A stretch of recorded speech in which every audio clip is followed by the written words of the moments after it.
Bismillahirrahmanirrahim. Alhamdulillahirabbil alamin. Allahumma shalli wa sallim ala sayyidina Muhammadin Miftahi babi rahmatillah adada ma fi ilmillah. Salatan wa salaman daimain bidawami mulkillah wa ala alihi wa sahbihi.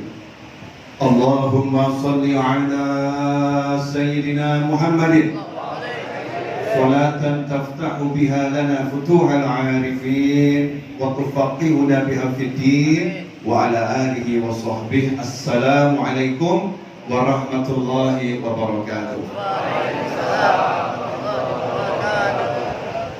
Alhamdulillah, saya dibawa sama Allah ke sini. Jadi saya ke sini ini nggak pengen. Ya, saya nggak pengen ke sini karena saya itu kalau masih begini-begini paling males ya, pergi jauh terlampau banyak aturan, harus begini harus begitu ya. Makanya saya suka di rumah saja atau pergi ya ke Jakarta hadir majlis ya, majlisnya dekat rumah. Tapi kalau suruh terbang sampai Palembang atau tempat lain, nyerah. Waktu itu diundang sama Habib Mahdi. Habib, ini hadir hall, ya Abdullah Zawawi dan izin saya insya Allah. Ya hall, untuk hadir bisa enggak? Saya itu berdoa, semoga saya bisa nolak. Saya suka jujur, nggak suka dusta ya, apa adanya. Saya cek jadwal, alhamdulillah itu saya screenshot, saya kirim ke Habib Mahdi. Kata beliau, itu Habib ada yang kosong. Saya jawab, iya kosong, tapi nggak bisa karena tanggal 1 harus sudah ada di Solo. Hari ini tanggal 30 nggak bisa Habib. Ini ada acara Jamuri di Solo, itu ada ibu-ibu putri yang keliling 30 hari. Baca Barzanji, bunyai-bunyai itu. Ibu saya juga salah satu anggotanya yang ikut keliling. Dan hari ini itu diunduh oleh salah satu anggota DPRD Solo di kantor DPRD. Saya bilang, Habib ini repot ini, saya nggak bisa batalin acaranya. Tiba-tiba Habib Mahdi ngirimin suara ini, coba. Alhamdulillah nggak saya hapus. Sebentar.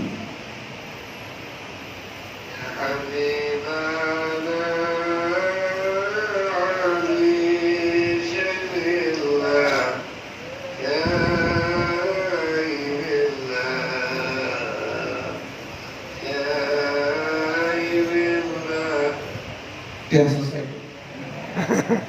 Cuma ngomong gitu. Ya Habibana Ali Shalillah Syailillah Syailillah Ya Imam Ibnil Imam Syailillah Syailillah Syailillah. Gak Gak banyak ngomong, langsung tawasul dengan Masya Allah ini Habib Ali bin Muhammad bin Husain al-Habsyi rahimahullah, muallif Simtud Durar, gurunya para guru, gurunya para habaib, gurunya para ulama, yang menjadi sinar pelita dari salah satu sinarnya baginda Muhammad sallallahu alaihi wasallam. Beliau gak banyak mikir, Habib Mahdi gak banyak mikir, pakai ilmu saya yang mau mikir di copy paste. Gak ngomong A, gak ngomong B, langsung jurus tawassul. Keren banget. Dan tawasulnya gak nanggung-nanggung, gak Habib tolong bla bla bla, Habib Allah, enggak. Ya Habibana Ali Syailillah Syailillah. Yang dipanggil Habib Ali Habsyi. Habib nih, novel bin Muhammad Raidrus di Solo. Ngakunya pecinta antum. Ya, ngakunya pecinta antum. Tolong beresin, bawa ke Palembang. Hatinya kurang lebih begitu. Kalau nggak percaya tanya sendiri. Kalau nggak percaya tanya sendiri.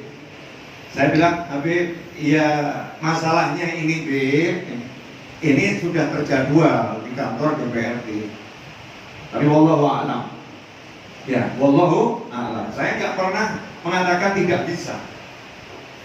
Nggak pernah mengatakan tidak bisa. Apa yang menjadi keyakinan Habib Mahdi, saya yakini. Maka saya telepon tuh, ya, anggota DPRD Solo, boleh nggak saya minta tolong jadwalnya dimajukan dikit, sehingga saya bisa terbang dari Solo ke Jakarta ke Palembang. Padahal saya udah nggak terbang tuh ya, lewat jalur komersial, kecuali kalau pakai jet pribadi oke deh. Tapi kalau pakai begini, ya, oke, jalur komersial itu udah sejak Masya Allah cukup lama. Saya masih ingat maulid tempatnya Habib Umar. Ya, itu aja. Setelah itu saya nggak pakai pesawat komersial, naik mobil setir sendiri. Saya cek jadwal ke Palembang yang kira-kira ngejar, nggak ada ngejar. Karena dari Jakarta ke Palembang paling akhir itu jam 1:30, jam 2. Setelah itu nggak ada penerbangan.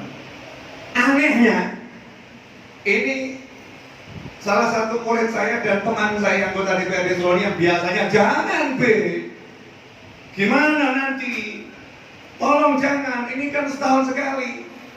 Tiba-tiba ngomong begini, Bib, di tempat saya itu kan gampang, di Solo udah sering, Palembang itu kan belum pernah, Habib kesana udah lama, berangkat aja kesana Bib, yang di Solo nanti udah diurus yang lain. Karomahnya Habib Mahdi luar biasa. Karomahnya Habib Mahdi luar biasa. Keramat ini beliau nih ya. Nanti pulang cium tuh, ubun-ubunnya cium.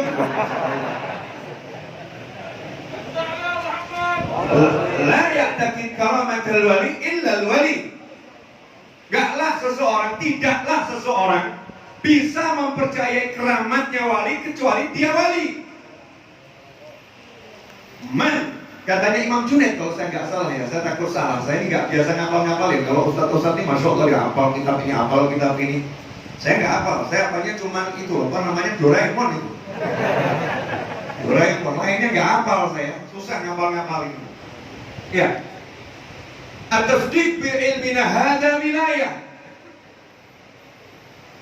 Saya cuma dengar dari almarhum Habib Anis baca kitab kalamnya Habib Ali Habsyi rahimahullah. At-tasdiq bi ilmina hada wilayah.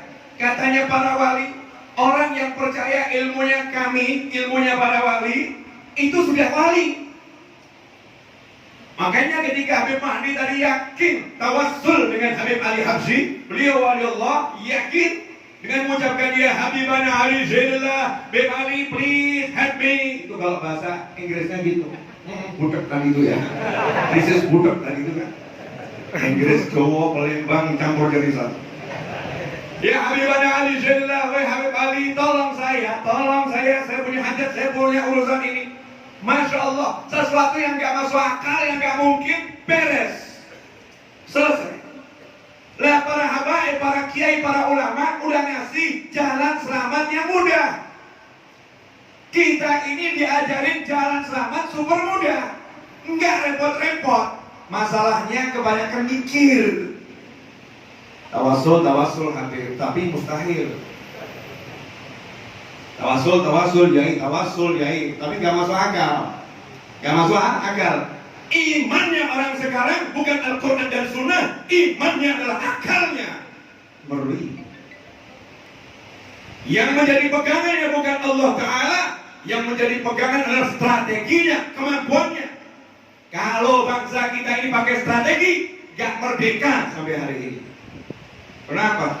Lawan Belanda, dijajah 350 tahun, pakai meriam, pakai senapan, modal babu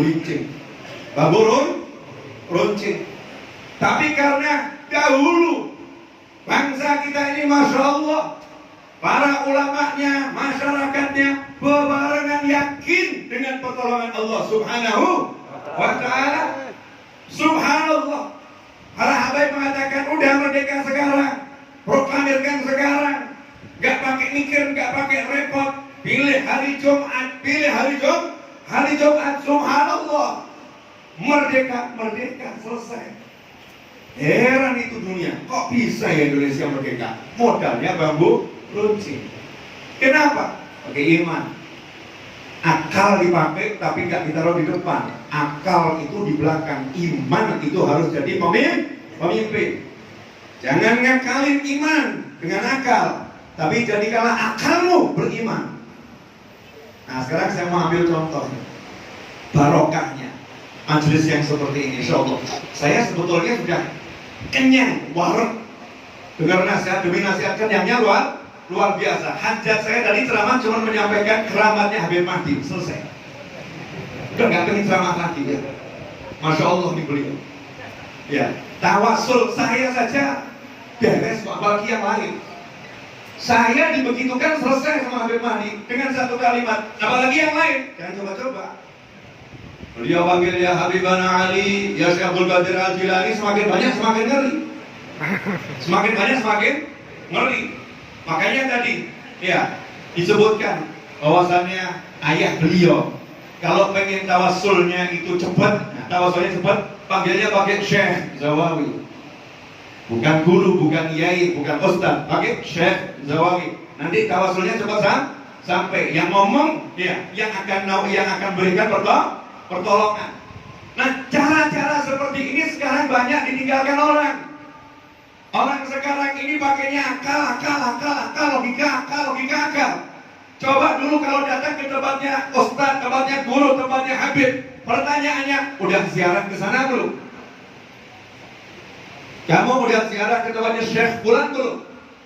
Kamu udah ziarah tempatnya Habib Fulan belum? Kamu udah baca Simtud Duror belum? Kamu udah baca Manaqib Syekh Abdul Qadir Jailani belum? Kamu udah baca Shalawat Nariyah belum?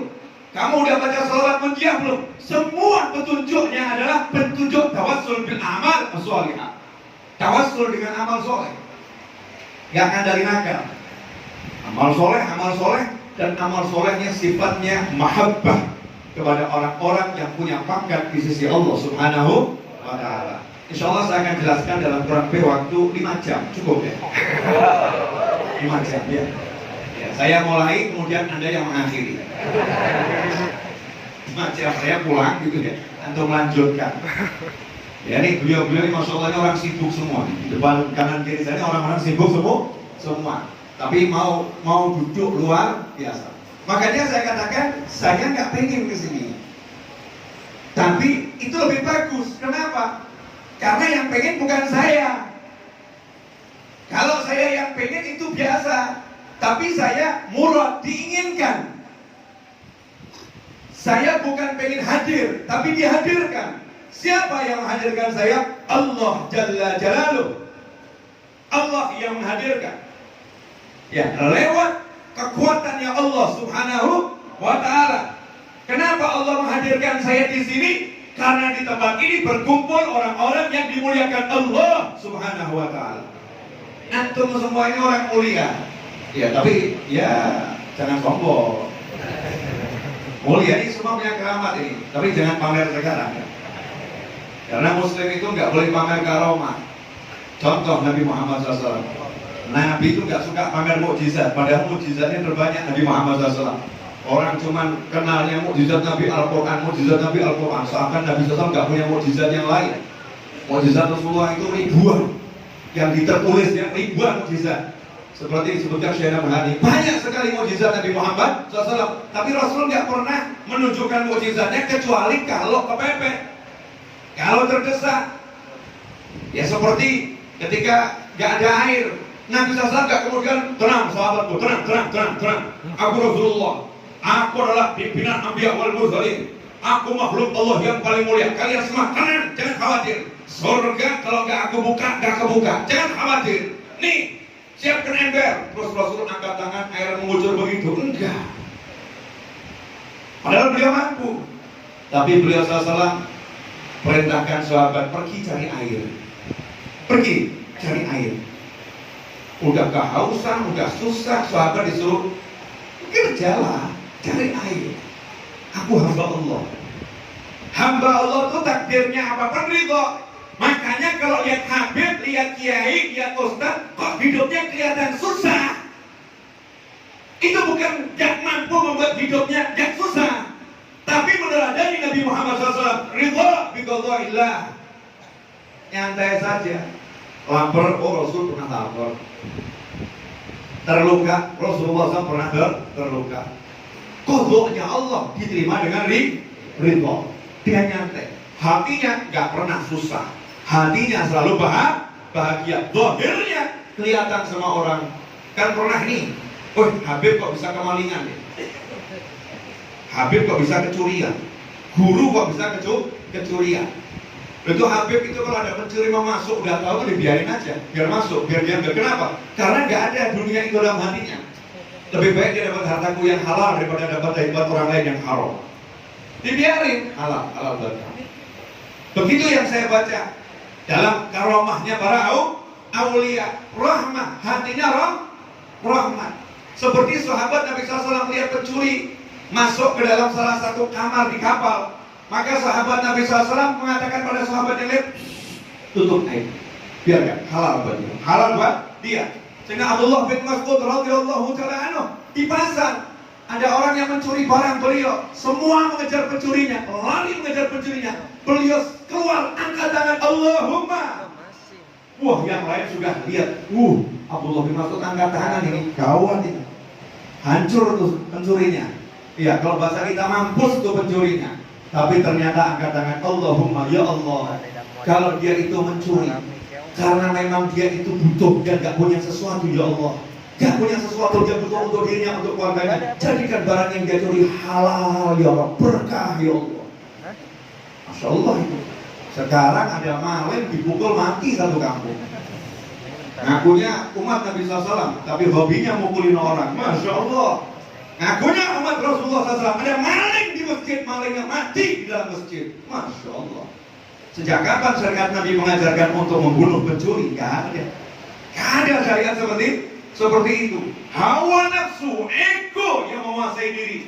Kemudian angkat tangan yang berikutnya, ya Allah, kalau dia mencuri memang karena penyakitnya, nafsunya, bukan karena butuh, tolong ampuni dia, ya Allah. Ampuni dia, ya Allah. Masya Allah. Itu loh akhlaknya orang-orang yang luar biasa. Ikhwani rahimahullah dan pemirsa dimanapun Anda berada. Udah subscribe channel YouTube saya belum? Subscribe dulu ya. Baru 698.000, kurang 2.000 lagi 700.000. Habib Ustadz Kiai gak boleh kalah sama artis. Gak boleh kalah sama artis. Nah biar nanti biar channel YouTube-nya juga subscribernya banyak. Amin Allahumma. Saya belum ceramah ya. Baru mau khotbah, kenapa saya ada di sini. Jadi saya di sini saya nggak pengen, tapi saya diinginkan sama Allah Subhanahu wa Ta'ala. Maka jadi saya tuh seneng betul duduk menikmati, ya Allah. Kok ada di Indonesia, di Palembang, orang mau manggil ya Rasulullah sama Masya Allah, ya Nabi salam alaihi, kan begitu ya. Masya Allah. Bapak-bapak tiba-tiba jadi mak-mak. Padahal kalau di rumah suruh gendong susahnya luar biasa. Tiba-tiba antri 52 orang dengan 52 bayi. Masya Allah, rekor muri. Kalau ada rekor muri. Subhanallah, yang ada di hati saya, ini di Palembang, bukan di Madinah. Betapa senangnya kakek saya. Betapa senangnya kakek saya di Palembang 1400 tahun setelah wafatnya beliau. Ada orang-orang yang gak kenal beliau SAW, gak pernah lihat beliau SAW, gak pernah dengar langsung suaranya beliau SAW, gak pernah diajari langsung oleh baginda Muhammad SAW. Tapi kalian-kalian yang gak kenal Rasulullah, gak pernah lihat Rasulullah, gak pernah dengar Rasulullah, punya hati yang cinta kepada Nabi Muhammad SAW. Sampai nangis-nangis, ya Rasulullah, ya Rasulullah, Assalamualaikum, Masya Allah.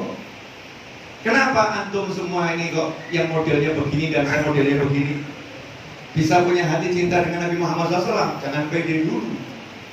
Karena memang kita ini orang-orang yang terpilih, orang-orang yang terpilih. Sebagaimana dikatakan oleh Habib Ali bin Muhammad bin Husain al-Habsyi dalam maulidnya Sintud Durr, min khawafil mu'minin. Banyak orang beriman, banyak, tapi yang bisa mengucap ya Nabi salam alaika dengan rindu. Gak semuanya. Sholat 5 waktu, baca Al-Quran gak berhenti dari pagi sampai pagi, baca Al-Quran, tapi hatinya la yabtali bihubbin Nabi Muhammad SAW.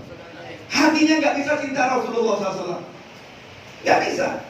Dengar orang sholawat gak tergetar, dengar orang baca burda, barzanji, maulid, Sintud Durr, tiba dan semacamnya, gak tergerak. Lihat orang-orang itu berdiri sambil nabuh rebana, hatinya biasa saja, gak tergerak. Gak semua orang. Hanya orang-orang yang dipilih oleh Allah Subhanahu wa ta'ala, min khawafil mu'minin. Siapa itu? Orang-orang beriman yang tingkatannya tingkatan khawas, istimewa. Bukan orang beriman yang biasa. Orang-orang beriman yang paham kerinduan Nabi Muhammad SAW. Siapakah antum? Kenali dirimu. Kalian, saya, insya Allah kita semua adalah orang-orang yang memang sudah dikangeni oleh Nabi Muhammad SAW. Hebatnya Rasulullah SAW itu sebelum you kangen, beliau udah kangen duluan. Masya Allah. Gak ada hubungannya ziarah kubur. Hari itu Nabi Muhammad SAW bukan lagi di masjid, bukan lagi di pengajian, bukan lagi ngobrolkan tentang masa depan nanti bla bla. Enggak. Nabi SAW lagi bersama sahabat ziarah kubur. Tiba-tiba Rasul bersabda SAW, sungguh aku kangen kepada ikhwanku, sungguh aku kangen kepada ikhwanku, sungguh aku kangen pada ikhwanku. Coba saya mau nanya, yang udah nikah angkat tangan. Ayo angkat tangan yang udah nikah. Yang di situ yang nggak usah. Yang udah nikah. Nanti kalau belum angkat tangan kan kasihan, terbuka rahasia. Yang udah nikah ya, ini yang saya ajak ngomong yang udah nikah. Kalau kamu lagi sama istrimu, nih yang bapak-bapak, yang istri lagi sama suamimu, lagi duduk berdua, gak ada hujan, gak ada angin, terus suami ngomong di depan istri, kangen banget, kangen banget aku sama dia, sungguh aku kangen sama dia. Kira-kira istrinya ngomong apa? Ngomong apa? Siapa itu? Siapa? Kamu kangen sama siapa? Berani-beraninya kamu sebut orang lain di hadapanku. Siapa? Ayo, siapa? Ngaku. Berani ngaku. Ya maksudnya kamu. Dia itu kan kamu. Saat itu Nabi SAW ngomong kangen di hadapan sahabat-sahabat yang sangat mencintai Nabi Muhammad SAW. Yang kontan sahabat cemburu sahabat Nabi Muhammad SAW. Ya Rasulullah, kami ada di hadapanmu. Kan ada di sini yang dikangenin. Siapa lagi yang dikangenin? Kami ada di sini, ada di hadapanmu. Siapa lagi yang kau kangen ya Rasulullah? Ada di sini. Rasul mengatakan, antum ashabi. Udah jangan khawatir, kalian sahabatku pangkatnya paling tinggi. Gak ada yang bisa menyamai pangkat sahabat. Gak ada yang bisa menyamai derajat sahabat. You are the best. Kalian yang terbaik. Sahabat Nabi Muhammad SAW. Tapi aku ini lagi kangen sama ikhwani, bukan sama kalian. Siapa mereka ya Rasulullah? Kok sampai Rasulullah kangen? Artinya apa? Saat itu Nabi Muhammad SAW lagi melihat antum semua. 1400 tahun yang lalu Nabi Muhammad SAW sedang melihat kita. Yang ada di Palembang, yang ada di Kalimantan, yang ada di Jawa, yang ada di Sulawesi, yang ada dimanapun, yang kangen dengan Nabi Muhammad SAW lagi dilihat oleh Rasulullah SAW. Terus Rasulullah membanggakan kalian di depan sahabat. Aku kangen dengan mereka. Saudara-saudaraku, saudara-saudaraku, ikhwan. Kasih julukan khusus sama Nabi, ikhwani. Maka Rasul menjelaskan, siapa mereka ya Rasulullah? Orang-orang sepeninggalku nanti. Artinya manusia-manusia ini belum lahir saat ini. Di saat ini nanti sepeninggalku, orang-orang itu gak pernah lihat aku, gak pernah dengar aku, tapi beriman kepadaku, dan dia rela mengorbankan hartanya, dirinya, apapun yang dia miliki, hanya untuk sekali melihat wajahku. Sallallahu alaihi wasallam. Berarti kita ini beruntung atau gak beruntung? Beruntung. Kita sudah dikangeni Nabi SAW. Makanya yang pede, oh Rasulullah gak pernah kangen sama saya. Kenapa? Karena saya orang yang kangen dengan Nabi Muhammad SAW. Rahimahullah. Alhamdulillah, inilah mukadimah. Mari kita lanjutkan ceramah. Boleh? Ya, alhamdulillah, pemirsa dimanapun Anda berada, di sini alhamdulillah prokes ketat berlangsung dengan baik. Ya, saya pakai masker, beliau pakai masker, semua alhamdulillah. Ya, berlangsung dengan baik. Jadi kalau lihat saya ini ya, lagi saya lepas maskernya. Tapi semua yang di sini pakai masker. Alhamdulillah. Ikhwani rahimahullah. Lanjutkan. Sekarang saya mau nanya, pilih jalan yang mudah atau jalan yang susah? Pilih jalan mudah atau jalan susah? Pilih jalan mudah atau jalan susah? Pilih jalan cepat atau jalan lambat? Cepat atau lambat? Oke. Sepakat ya? Sepakat. Kalau kamu datang ke rumahnya Habib Umar, ya, bin Syihab, terus ngomong, Habib, saya pengen jadi orang sukses. Gimana caranya? Beliau ngomong, sholat 5 waktu, sholat duha, kemudian birrul walidain, banyak sholawat. Mudah atau susah? Mudah. Mudah ya? Kalau kamu datang ke motivator, saya pengen sukses. Oh, ikut seminar saya. Ya, ini ada di hotel ini, biayanya sekian. Biayanya sekian, betul. Dan gak ada jaminan kesuksesan ikut motivator, gak ada jaminan. Karena semuanya teori. Dengan segala hormat, ilmunya orang-orang yang punya ilmu untuk motivasi hanyalah teori. Sehebat apa? Kita hargai ilmunya orang yang punya ilmu, tapi itu teori. Yang disampaikan Habib Umar tadi, kalau kamu datang ke rumah beliau, saya pengen sukses, beliau bilang, sholat 5 waktu berjamaah, bekti sama orang tuamu, banyak sholawat, bukan teori. Itu adalah petunjuknya Allah Subhanahu wa Ta'ala. Bahkan Allah umumkan setiap kali diumumkan, sebelum sholat udah diumumkan, hayya 'alas sholat. Betul. Hayya 'alas sholat. Lanjutannya apa? Hayya 'alal falah. Hayya 'alal falah. Ayo sholat, ayo sukses. Ayo sholat, ayo sukses. 5 waktu di Indonesia kita syukurin. Di Indonesia azan itu mudah. Terima kasih negaraku. Setiap musola, setiap masjid, rest area, gak ada orang azan dihalangin. Masya Allah, azanlah, kumandangkanlah. Singapura, sorry bro, susah cari azan. Hong Kong, susah cari azan. Jepang, susah cari azan. Amerika, susah cari azan. Indonesia Raya, Masya Allah, susah sembunyi dari azan. Betul. Susah sembunyi dari azan di Indonesia, nggak bisa. Hayya 'alal falah. Ayo sukses. Siapa yang ngajarin azan? Mimpinya Sayyidina Umar bin Khattab radhiyallahu anhu yang dibenarkan oleh Nabi Muhammad SAW. Artinya takdir Nabi, ajaran Nabi, berarti jaminan dari Allah Ta'ala lewat lisan Nabi Muhammad SAW. Mau sukses, sholat. Bukan teori, jaminan. Kalau dari Allah, dari Rasulullah itu bukan teori. Rubah mindsetnya. Bukan teori, jaminan pasti, gak mungkin tidak. Birrul walidain, jaminan lagi, bukan teori. Ridallah biridal walidain, wasuhdullah bisuhdil walidain. Ridhonya Allah bergantung ridho orang tua, amarahnya Allah bergantung amarah orang tua. Kalau kamu senangkan orang tuamu, Allah senang sama kamu. Kalau udah Allah senang sama kita, selesailah urusan dunia akhirat. Selesai, bukan teori, jaminan. Sholawat, apalagi sholawat. Ini akan saya jelaskan hadiah dari Rois Am PBNU, ya Miftahul Akhyar. Semoga Allah panjangkan umurnya dalam kebaikan. Ya, Rois Suriah ya, Rois Suriah PBNU. Ya Haji Miftahul Akhyar. Semoga Allah panjangkan umurnya dalam kebaikan dan kenikmatan. Seorang alim yang ilmunya kadang kita nggak mau dengar, kita nggak mau belajar. Padahal ada orang alim yang jadi ketua MUI, masya Allah ilmunya. Saya udah belajar dari banyak tempat, tapi apa yang beliau sampaikan saya belum pernah dengar. Makanya saya mau share di sini biar dengar. Sering nggak di pengajian dengar Habib Mahdi, Habib Umar, atau para habaib yang lain, atau para guru mengatakan sholawat itu meskipun riak diterima sama Allah Ta'ala. Pernah? Pernah ya? Pernah nggak dengar orang yang mencibir, nyinyir? Emangnya sholawat lebih hebat dari sholat?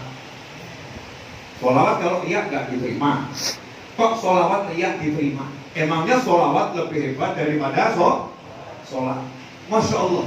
Ini orang mau membatalkan data dengan kata-kata. Umat Islam, Islam ini agama data, bukan kata-kata. Al-Quran wa Sunnah, ilmunya para ulama adalah Al-Quran dan Sunnah. Makanya para ulama gak pernah ngajak orang, ayo kamu kembali Al-Quran dan Sunnah, enggak. Karena para ulama ini selalu bersama Al-Quran dan Sunnah. Nabi mengatakan SAW, anak cucuku gak akan berpisah dengan Al-Quran sampai keduanya mendatangi aku di telaga. Al-Quran dan Sunnah. Retorika berbahasa gak kepake. Mengatakan lu gak bisa sholawat riak kok bisa diterima, sholat aja gak diterima, masa sholawat diterima? Ini namanya retorika berbahasa, namanya basa-basi, namanya omong kosong. Harus pakai dalil. Kalau Nabi bilang, oh sholawat dengan riak itu gak diterima, sholat dengan riak gak diterima, boleh kamu ngomong gitu. Tapi gak pernah Nabi ngomong begitu ya. Nah, lantas kenapa ada kalimat sholawat riak diterima? Dalilnya mana? Kok diam semua? Saya ini lagi mengambil ruhnya Habib Umar. Beliau kalau ngomong selalu menggegah, sesuai dengan namanya Umar. Kalau salah ke Umar dan la salah. Nama Umar itu punya sesuatu. Ini Habib Umar itu kalau ngomong keras tapi hati tenang, senang. Semuanya dengan senyum, ya, dengan senyum, dengan doa yang luar biasa. Saya pengen ngambil tuh semangatnya ya, semangatnya yang luar biasa. Sekarang saya mau nanya, tahu nggak dalilnya?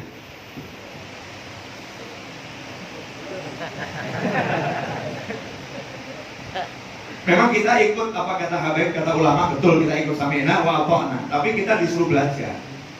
Sehingga kita bisa menjelaskan orang-orang yang nggak percaya, bisa kita jelaskan, sehingga tidak kehilangan keberkahan, tidak kehilangan yang namanya rahmat yang luar biasa. Jujur saya baru dengar ilmu ini beberapa hari yang lalu, dan saya senang sekali karena dengarnya dari lisan Kiai Miftahul Akhyar.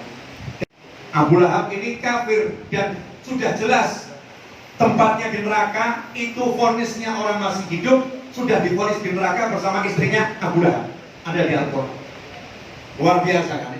Mukjizatnya Al-Quran. Tapi dalam Al-Bukhari disebutkan ada kerabat Nabi. Ibn Katsir mengatakan kerabat Nabi yang mimpi bertemu Abu Lahab, menurut Ibn Katsir adalah Sayyidina Abbas bin Abdul Muttalib, paman Nabi Muhammad SAW radhiyallahu anhu. Sayyidina Abbas.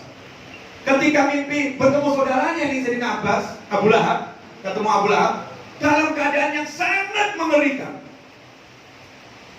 Mu'adzab, mengerikan.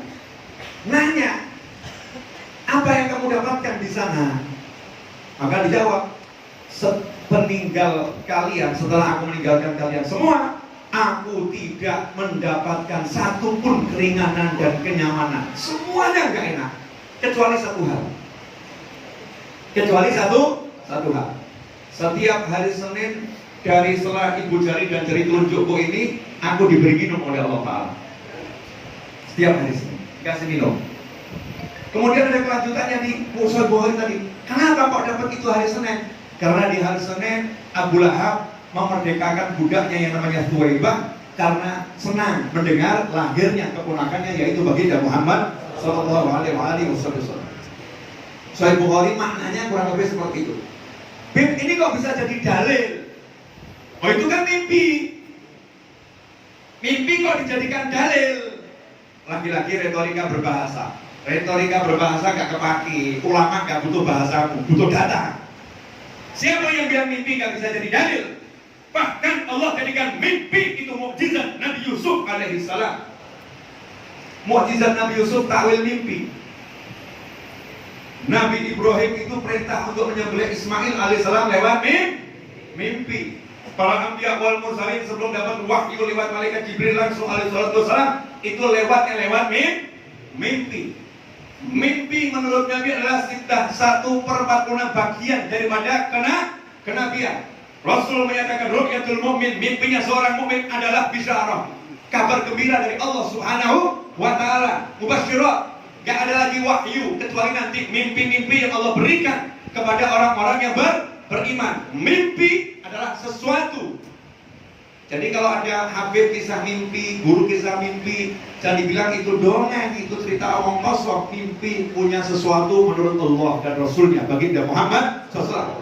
Makanya sampai diancam orang-orang yang ngarang mimpi sesuatu padahal gak mimpi sesuatu, gak akan mencium aroma surga. Saking sakralnya mimpi.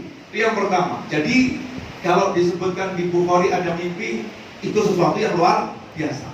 Yang kedua, yang menceritakan mimpi ini di dalam kitab Sahih Bukhari, Imam Bukhari. Imam Bukhari itu meneliti 600.000 hadis yang beliau hafal, kemudian beliau pilih dalam kitab Sahih Bukhari. Ini yang paling best of the best dari apa yang beliau hafal. Setelah istikharah mujahadah yang luar biasa, beliau cantumkan mimpi tersebut. Nah, yang menarik, mimpi ini diceritakan oleh Sayyidina Abbas kepada sahabat-sahabat. Dan tidak ada sahabat yang membantah sampai mimpi itu didengar langsung oleh Nabi Muhammad SAW. Dan Rasulullah gak pernah klarifikasi mengatakan salah mimpinya. Artinya menurut Nabi mimpinya benar. Kalau menurut Nabi mimpinya benar, berarti itu mimpi bukan jadi mimpi, tapi menjadi ketetapan Nabi Muhammad Sallallahu Alaihi Wasallam. Misal, di samping saya ada Kapolda, kemudian di sebelah kiri saya ada pangkatnya sebagai Intel atau oke. Beliau Bapak Muhammad Sobiri ngomong bla bla bla bla bla menurut begini tentang kepolisian. Pak Kapolda ada di samping kanan yang mendengarkan, diam saja. Berarti ucapannya Pak Muhammad Sobiri menurut Pak Kapolda benar atau salah? Benar. Ketika ucapan itu menyangkut kepolisian di wilayah Sumatera Selatan, ya Sumatera Selatan ya, Sumatera Gede ya. Sumatera Selatan, Pak Kapolda diam sementara beliau berbicara didengarkan dan tidak dikoreksi apapun. Berarti ucapannya adalah ucapan Kapolda, menjadi ucapannya institusi. Begitulah ketika sahabat berbicara, kemudian Nabi diam, tidak mengklarifikasi, berarti itu menjadi takrir ketetapan Nabi Muhammad SAW. Berubahlah pangkatnya mimpi menjadi sumber hukum karena ia menjadi ketetapan Nabi Muhammad SAW. Sikap Nabi. Sampai di sini jelas?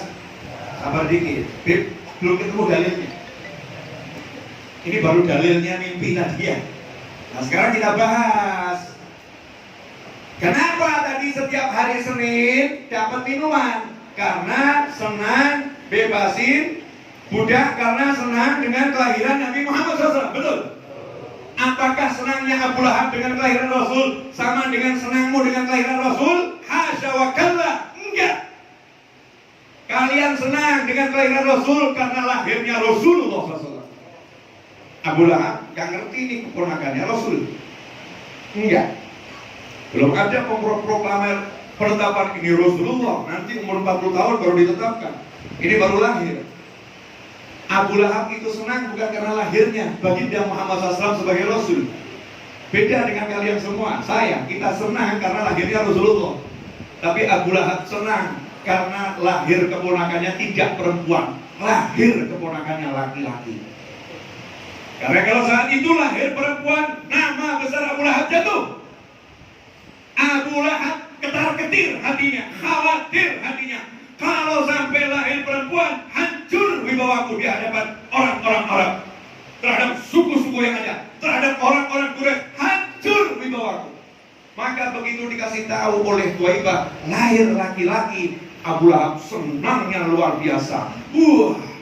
Tidak jadi hancur nama baikku. Maka Abu Lahab sedekah bebasin budak, itu namanya sedekah politik. Sedekah politik. Maksudnya sedekah politik bagaimana? Gak ikhlas, cuman ya karena nama baiknya. Sedekahnya gak ikhlas.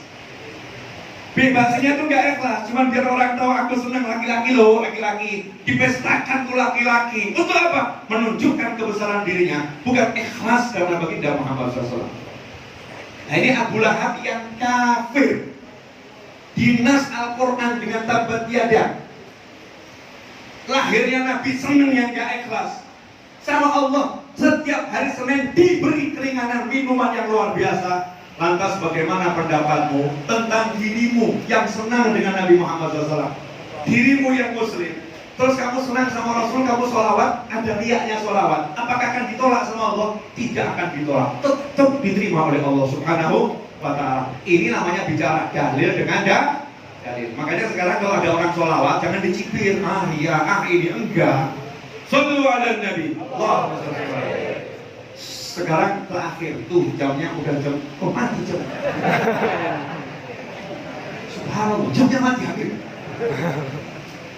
Aneh, yang di sini jalan, yang di situ mati tuh. Tiba-tiba jam istirahat. Boleh dilanjut dikit? Boleh. Ya, ini kan baru jam 9 ya. Perjalanan saya jauh. Saya bawa mobil sendiri dari Solo. Saya nyopir. Mobil saya taruh di Jakarta. Besok kembali Jakarta nyopir lagi ke Solo. Karena saya suka jalan darat gak repot. Kalau jalur udara banyak macam-macam, check in, check out dan lain sebagainya. Ribetnya luar biasa. Doain saya punya lapangan terbang sendiri nanti, amin. Punya pesawat sendiri, amin. Ya kalau doa kan jangan nanggung-nanggung. Punya pesawat sendiri, kalau lapangannya milik orang kan repot. Iya punya bandara sendiri, punya pesawat sendiri, wah semua punya sendiri. Kalau doa minta yang besar, Bob. Nah ini sholawat nih jalan selamat. Mudah. Makanya dulu kalau orang datang ke Habib, kayak Ustadz punya hajat, baca Nariyah 4444 kali, hajatmu kabul. Sekarang santri datang ke Kiai, ke Habib, saya mau hajat saya kabul, baca situ dua 40 hari ikut tuh sama jamaahnya Habib Mahdi itu. Pilih 40 hari hajat mau kabul, mikir 40 hari mau nih. Oh iya mungkin 40 hari maulid dibilang repot. Sementara dia kerja dari pagi sampai malam, pagi, malam, gajinya dapat langsung habis, nggak repot. Betul. Kerjanya 1 bulan, gajinya dapatnya cuma 1 hari langsung habis. Dijalani hidupnya seperti itu selama-lamanya. Habib Mahdi coba lihat, Habib Umar coba lihat habaib yang di sini para kiai, para guru. Masya Allah, hidupnya ngapain? Maulid, majelis. Ya, tapi ya asik-asik saja. Habib Mahdi itu mobilnya ganti-ganti. Iya, mobil orang. Ya kan enak gitu ya. Orang berebut pinjemin gitu kan, pakai. Gak usah ngurusin perpanjangan STNK, Ya, nggak usah ngurusin yang namanya bensin, servis, tinggal pakai, nikmat. Ya begitu. Asyik. Allah yang ngurus. Allah yang ngurus. Nah ini sholawat. Sekarang dikasih sholawat sama kiai. Baca sholawat Nabi 4.424 kali. Nawar. Ya Ibu Habib, mohon maaf. Boleh nggak diangsur? Ini karena dia biasa kredit nih. Sampai sholawat mau dikredit. Akhir zaman ini.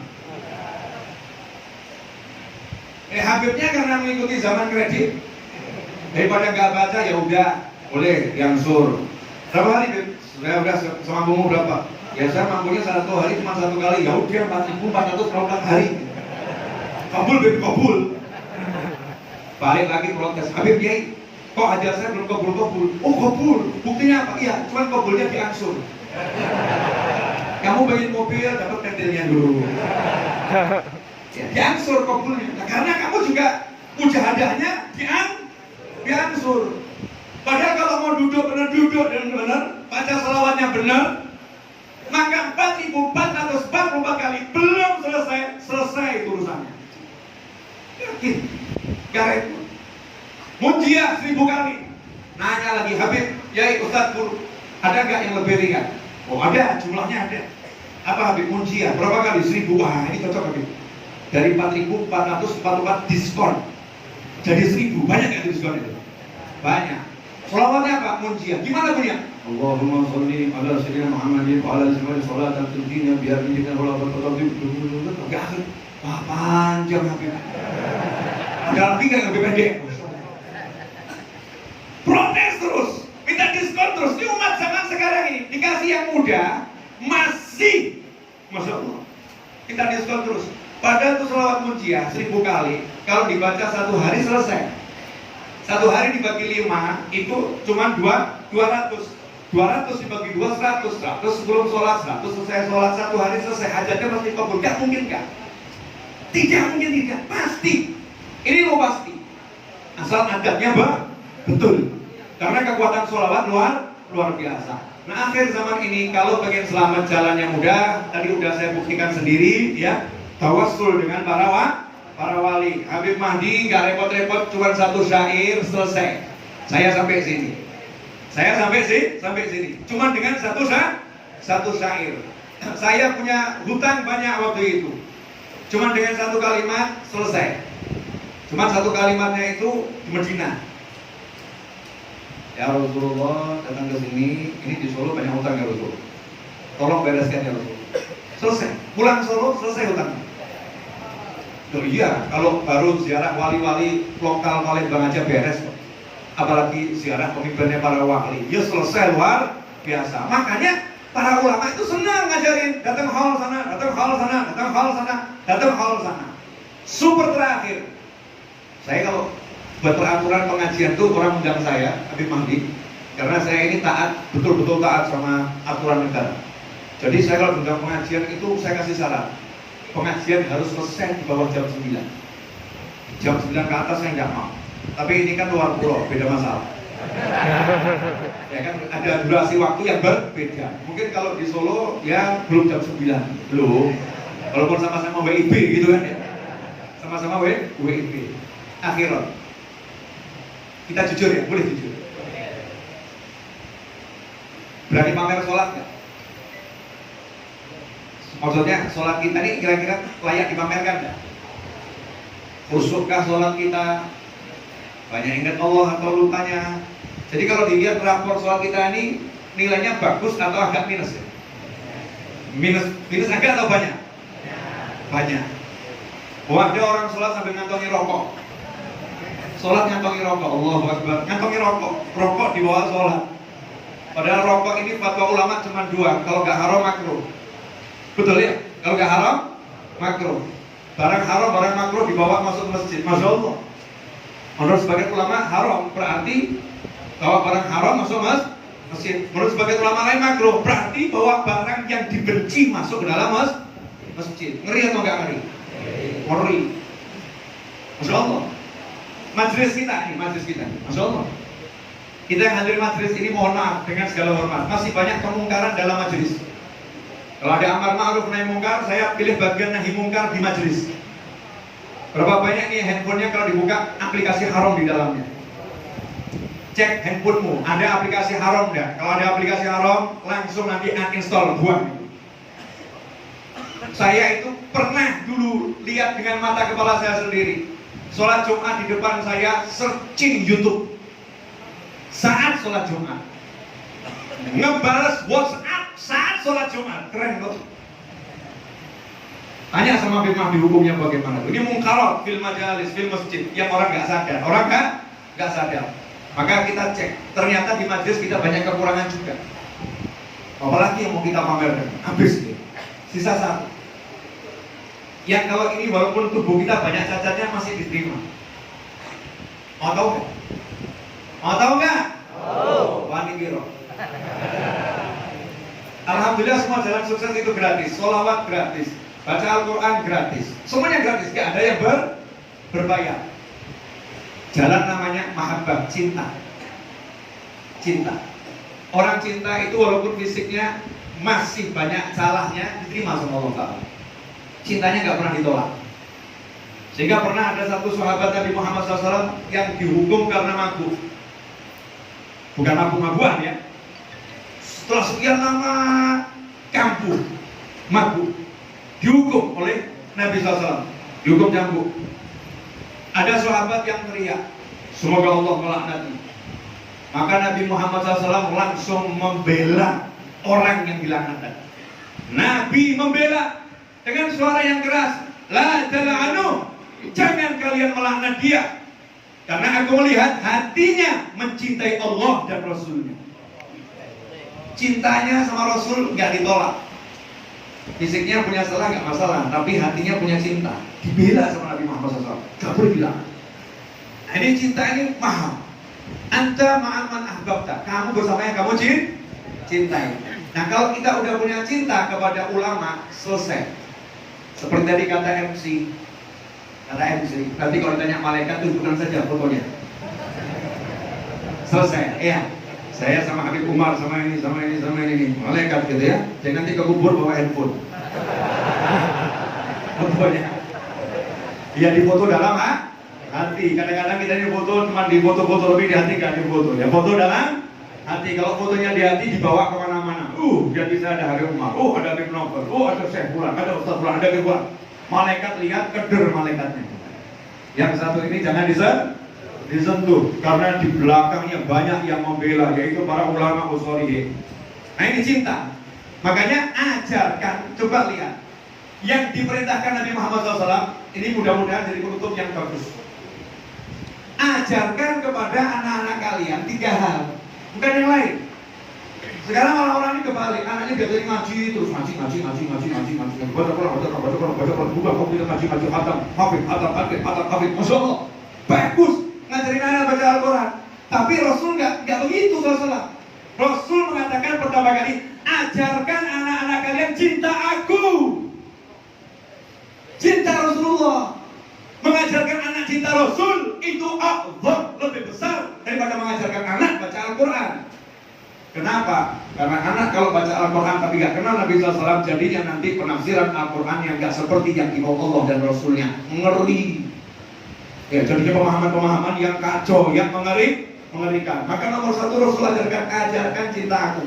Dan yang diajarkan habaib Kiai ini cinta Nabi Muhammad SAW. Maulid, sholawat. Yang kedua, ajarkan anak-anak kalian cinta keluargaku, keluarga Nabi Muhammad SAW. Cinta Rasul, cinta keluarga Rasul. Yang ketiga, baru ajarkan cinta baca Al-Quran. 3 hal. Cinta Nabi, cinta keluarga Nabi, baru baca Al-Quran. Ikhwani rahimahumullah. Satu contoh tadi yang dilakukan Habib Mahdi. Karena punya cinta dengan Habib Ali Habsyi, cinta luar biasa sama Sayyidul Maulid Simtul Duror. Dampaknya apa? Saya sendiri kaget, sesuatu yang tidak masuk akal di kepala saya. Karena teman saya ini kalau saya batalkan itu susahnya luar biasa. Bahasa saya bisa nggak digeser, bukan dibatalkan, bisa nggak digeser jamnya.